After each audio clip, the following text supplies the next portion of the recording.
NCR में इन दिनों भोले भाले मासूम लोगों की ठगी का धंधा जोरों पर है। टीवी और रेडियो पर आकर्षक विज्ञापन देकर बड़े नाम वाले बिल्डर जनता की जेब पर हाथ साफ कर रहे हैं, जिसकी भनक शायद सरकार, प्रशासन और ना ही प्राधिकरण को है, या फिर यूं कहिए कि तीनों की मिली भगत से रईस बिल्डरों की बल्ले बल्ले हो रही है। आसान और मासिक किस्तों पर घर लें, आपका अपना घर, ऐसे जो स्लोगन होते हैं जिनमें आपको लालच दिखाया जाता है, हो सकता है कि वो स्लोगन आपको लूटने के लिए तैयार किए गए हों। कोई उसकी आड़ में आपकी जेब पर डाका डाल रहा हो। ऐसा ही एक मामला जो मैं कहूँगा कि वाकई एक बहुत बड़ा मामला है। जिस साइट पर इस वक्त हम खड़े हैं, ये वैल्यू इंफ्रा लिमिटेड के नाम से एक साइट थी, जिन्होंने फ्लैट बनाने के लिए लोगों से फॉर्म वगैरह भरवाए थे। कुल मिलाकर एक जो बिल्डर्स ग्रुप होते हैं, ये उनकी साइट है। यहाँ पर फ्लैट बनाए जाने थे और फ्लैट के नाम पर एक अच्छी खासी रकम लोगों से ली गई है, लेकिन वो ना तो फ्लैट बने हैं और ना ही जो बायर्स हैं उनसे किसी तरह का कोई कांटेक्ट हो पा रहा है। अगर कोशिश करते भी हैं तो कोई सही जगह रिस्पांस नहीं मिल रहा है, नंबर बंद जा रहे हैं। और जिन लोगों ने ये पूरा फर्जीवाड़ा किया था, उनमें से जो उनका स्टाफ था वो भी गायब है, और जो मेन ऑनर थे, जो मालिक थे इस प्रोजेक्ट को संभालने वाले, वो भी गायब हैं।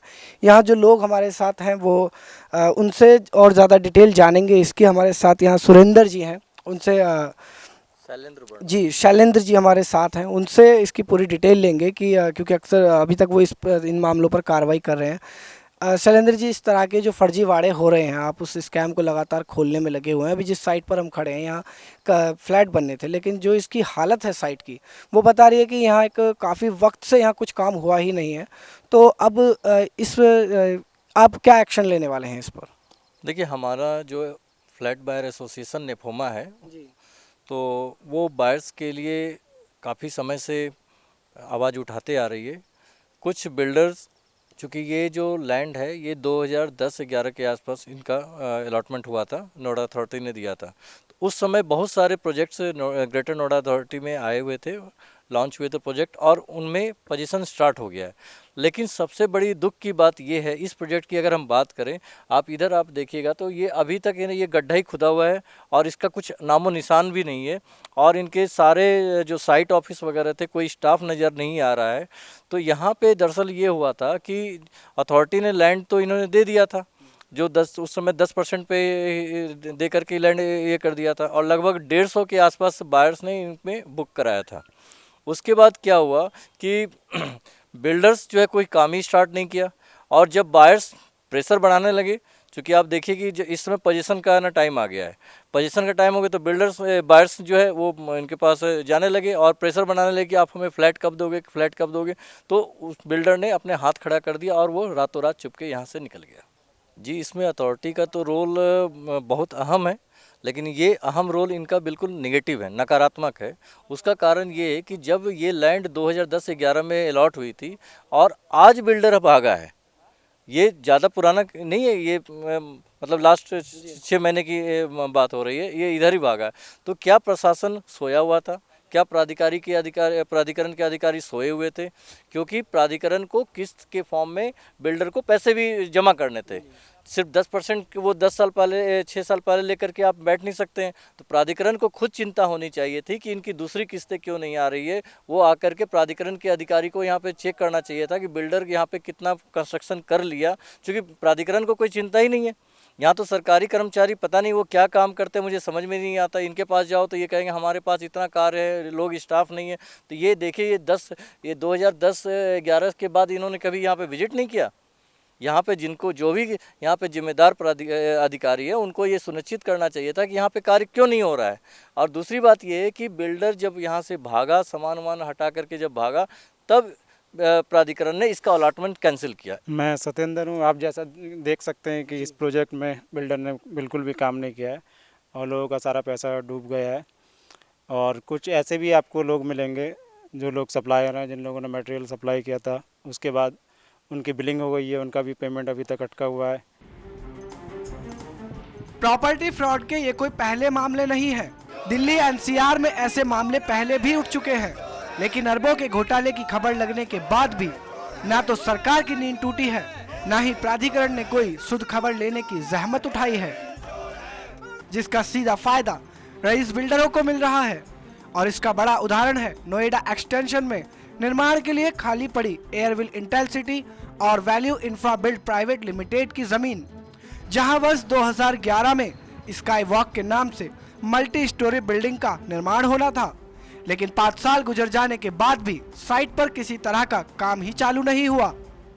ये आप देख सकते हैं पब्लिक डीलिंग के लिए ये ऑफिस बनाया गया था, काफ़ी बड़ा ऑफिस है। इसी जो पूरी ज़मीन जो ली गई है, जो कंस्ट्रक्शन के लिए पूरी ज़मीन ली गई थी, उसी ज़मीन के अंदर ये जो दूसरा जो जिस गेट से हमने एंट्री लिया उसकी दूसरी तरफ का हिस्सा है, इसमें पूरी एक ये ऑफिस बनाया गया था, जिसको काफ़ी अच्छे से डेकोरेट भी किया गया था। अभी इसकी ये हालत हो चुकी है कि जो यहाँ पे शीशे लगे थे वो टूट चुके हैं और साफ पता लग रहा है कि काफ़ी सामान यहाँ से उठाकर ले जाया गया था। ये बिल्डिंग का नक्शा है जिस बिल्डिंग को यहाँ पर बनाया जाने वाला था। इसमें पार्क का डिज़ाइन भी है और कहाँ पर कौन सी चीज़ होनी थी उसको भी मार्क किया गया है। मैं आपको ये दिखाता हूँ, ये इस तरह से इनको सेट किया गया था, पूरा एक मैप यहाँ पर डिज़ाइन किया हुआ था। कुल मिलाकर एक जो फर्जीवाड़ा हो रहा था, जो ठगी करनी थी, उसके लिए सब कुछ पूरी तरह से डिज़ाइन किया गया था। ये एक अच्छा लंबा फ्रेम है जिसके अंदर मैप बनाया गया है बिल्डिंग का। जो बिल्डिंग बनाई जाने वाली थी उसमें पूरे डायरेक्शंस दिए गए हैं, सड़क से लेकर घर तक का इसमें पूरा डिज़ाइन बनाया गया है। फूल पौधे जैसा जो एक मतलब हम कह सकते हैं कि एक नमूना तैयार किया गया था बिल्डिंग का, जिसे देखकर लोग ज़्यादा आकर्षित हो सकते थे और बिना किसी ज़्यादा सवाल जवाब के बिल्डिंग का जो प्रोजेक्ट था स्काई वॉक के नाम से उसमें इन्वेस्ट कर सकते थे। ये पीछे का हिस्सा है, सामने भी इसको काफ़ी अच्छे से डिज़ाइन किया गया था। लगता है कि कभी फव्वारा वगैरह भी यहाँ पर चलता होगा ज़रूर। गार्ड रूम भी बना हुआ है, तो एक अच्छी खासी यहाँ पर सजावट की गई थी ताकि जो लोग हैं वो ज़्यादा सवाल ना पूछें और जो बिल्डिंग में मटेरियल जो सप्लाई करते हैं वो लोग अपना सामान इसलिए भेज दें क्योंकि उनको पता है कि यहाँ पे काम होना है, उन्हें अपने पैसे के डूब जाने का डर ही नहीं होगा। और जो लोग हैं जो जिनको बोला जाता है कि आप प्रोजेक्ट बुक मतलब हमारे प्रोजेक्ट में आप अपने लिए फ़्लैट बुक करा सकते हैं, तो वो भी ज़्यादा सवाल नहीं पूछेंगे। और कुल मिलाकर ये पूरी जो हालत यहाँ की है ये बयान कर रही है उस पूरे फर्जीवाड़े को जो किया गया। और साफ पता चलता है कि इसमें ज़्यादा नहीं तो अरबों का खेल तो ज़रूर है, लेकिन ये अरबों का खेल खेलने में कितने लोग शामिल हैं ये अभी हम आपको पूरी तरह से नहीं बता सकते हैं। बिल्डरों के इस फर्जीवाड़े में शामिल अधिकारियों के खिलाफ सरकार या प्राधिकरण कब कोई ठोस कदम उठाएगा यह कह पाना तो अभी मुश्किल है, लेकिन इस पूरे खेल में जिस मासूम जनता का नुकसान हुआ है हमने उनसे रूबरू होकर बात की। मैंने 2011 में Amrapali Centurion Park Terrace Homes Noida Extension में फ्लैट बुक किया था। 80% मनी उसने मेरे से ले लिया। 24 लाख का फ्लैट है जिसमें से 20 लाख रुपए मेरे से वो ले चुका है और उसके बाद उसका अभी तक कोई भी पता नहीं कब मिलेगा कब नहीं।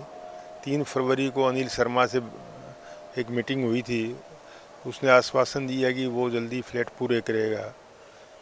तो एक MOM तैयार हुआ जिसके मुताबिक 24 या 26 फरवरी को हम वहाँ साइट विजिट करेंगे। तो हम सब बाय 26 फरवरी को वहाँ इकट्ठा हुए, लेकिन अनिल शर्मा नहीं आया। उसने अपने किसी आदमी को बात करने के लिए बोला। हमने जाके साइट का इंस्पेक्शन किया, वहाँ पर काम कोई नहीं चल रहा, काम बंद पड़ा है। और इस प्रकार से सारे बायस ठगे महसूस कर रहे हैं और सब परेशानी में है।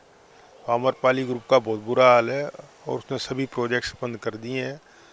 26 फरवरी को 3 जगह प्रोटेस्ट हुआ है, Amrapali Centurion home, Amrapali crystal और आम्रपाली लेजर वैली, तीनों जगह यही प्रॉब्लम है। तो मैं एडमिनिस्ट्रेशन से दरख्वास्त करूंगा कि इसके लिए अनिल शर्मा के खिलाफ कार्रवाई की जाए।